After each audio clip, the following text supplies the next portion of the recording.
This is Andi Purewal for ID Boxing. I'm joined by trainer Jamie Moore out here in Abu Dhabi. Jamie, it's fight week, huge fight week for the team. Chantel Cameron and Aqib Fiaz return. Just start off with Chantel, the chance to become undisputed champion. How excited are you for this prospect for Chantel? Yeah, of course, mate. This is what people are in the game for. So it's not like she hasn't earned this chance. You know, she waited a long time to get the opportunity to fight for a world title. She did it. Eddie delivered for her eventually, and created this tournament for Chantel. So it was the stars have aligned for her, and everything's set up nice for her on Saturday night. And you know, she's performing so well at the minute. She's in great form, and I'm looking forward to her to becoming undisputed. How key would it be that under those lights at such a big occasion, Chantel sticks to the game plan? She doesn't kind of get overawed by not necessarily the atmosphere, but just the occasion itself, knowing what's in stake. Yeah, of course. I mean, that's always a concern in some cases, but in this sense, I don't think it's a case of Chantel losing her head. I think she has to be versatile in this fight. She's got to be adaptive. She can't just go in there with a sort of game plan in mind, thinking it's going to go a certain way, and when it doesn't go exactly how she planned it, then it starts to sort of, you know, she doesn't be able to be adaptive. I think that's the key for this fight, is being adaptive. I don't think it's going to go in a certain set pattern. I think it's going to be messy in patches. I think she's going to have to fight on the inside in pockets. She's going to have to push Jessica back. She's going to have to box her in patches. She's going to have to just be adaptive and versatile. So yeah, I think the style of the clash of styles will be good, because Jessica is sort of, she's not as adaptive and versatile as Chantel. So you sort of know what you're going to get with her, and that just means that it's going to be a great fight, because Chantel won't run.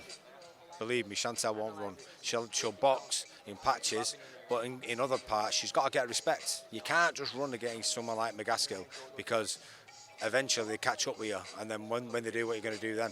So believe me, when she does catch up with her, she won't get her own way in them exchanges on the inside. You mentioned there kind of Jessica and her style. We know she's come forward, she'll be aggressive. On that note, do you expect her to try to do anything different, or is it very much what we've seen throughout her career? I think maybe it wouldn't be a wise move if she did, because that's what's made her successful. And in the biggest fight, or one of the biggest fights of your career, why would you change something what's really worked really well for you in the past? So if she does, I think she'll feel uncomfortable.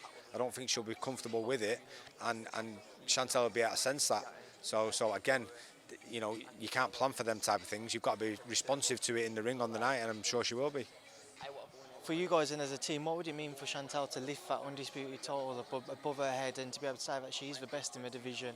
Because speaking to her earlier this week, I mentioned those articles where she reflected on kind of that time in the sport when she was tempted to walk away. So in such a short space of time, effectively, she's on the verge of greatness for herself. 4 years ago, she was ready for walking away from boxing. So to have her in this position now and know what it means to her, I can't wait to see that all come to pass for her on Saturday night. You know, theoretically, she could walk off into the sunset then, because she'll be happy, because what she set out to achieve in boxing, she'll have done, and that, for me, is the sort of ultimate prize from a coaching point of view. To see somebody achieve the ultimate goal, what they set out to do, is unbelievable. So she won't walk away, because there's other big fights there for her, and she'll be involved in some terrific fights afterwards. But I can't wait to see her lift those belts above her head on Saturday night, and for those dreams to become reality. I know you very much so are going to be focused on Saturday night, especially with two of your fighters on the card, but just looking towards the future with Chantel, potential Katie Taylor fight has been spoken about for a while. By Chantel's own admission, to fair, she said she would expect Amanda Serrano to get it, and she'd understand why as well. But how big could that fight be if Chantel was to be able to secure that? Could be huge. And Chantel's right, you know, Serrano, because of, obviously they've got history, they've already had a fight, it was very close, could have gone either way. So you would expect that. And Chantel's also right, and I heard her do an interview earlier on saying this is my career. You know, I'm doing my own thing. If Katie Taylor becomes part of that, then so be it. But she can't sit around and wait for it because, you know, 3 years ago we was waiting around. You know, we was hoping for that fight, and I understand Katie.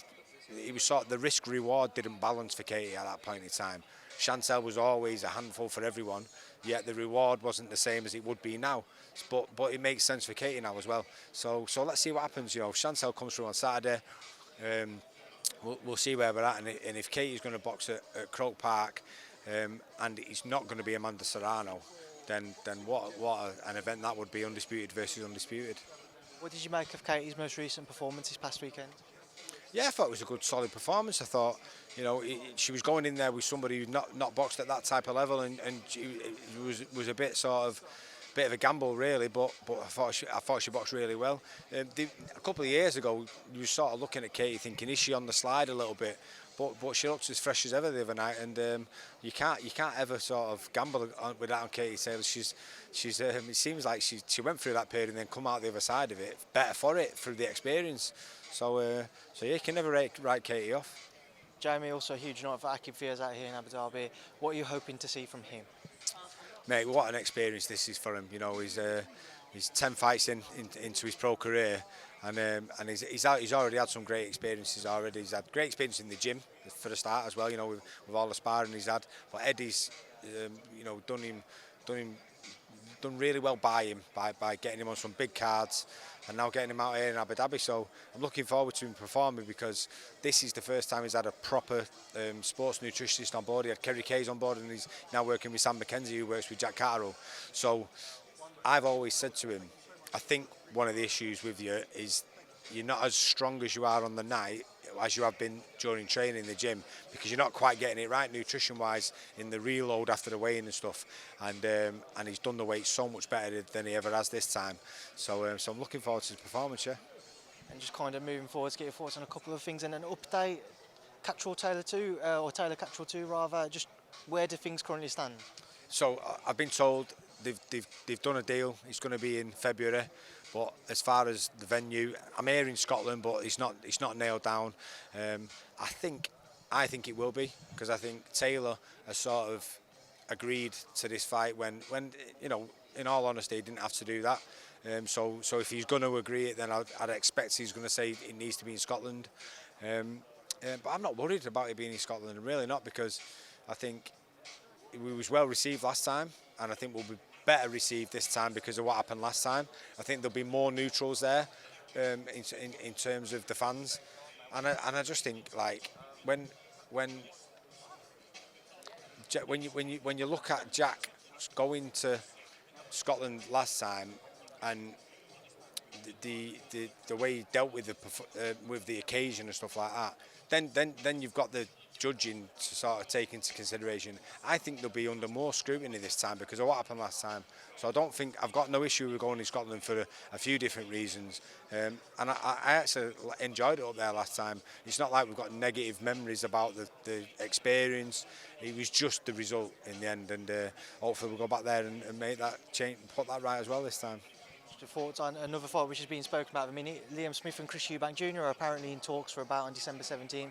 Your take, Jamie, if that one was to be signed on the dotted line? That's a great fight. It's a great fight. I think the styles clash really well. Liam's an underrated fighter, such a good pressure fighter, and you know, Eubank. I think with the Roy Jones thing, you know, in changing trainers and stuff, maybe he got caught a little bit stuck in between styles. The old Eubank style and Liam Smith would be a hell of a fight to watch, you know, with that sort of high octane pressure type style fighting. Whereas even if he goes into the sort of style where he had with Roy Jones, that the sort of pressure fight against the boxer will still be a good blend of style. So that's a great fight. I'd love to see that fight. Jamie, we'll leave it there now. Leave you to shoot off and enjoy the rest of this press conference. Thanks for speaking to me in ID Boxing. Cheers, Anne. Thanks.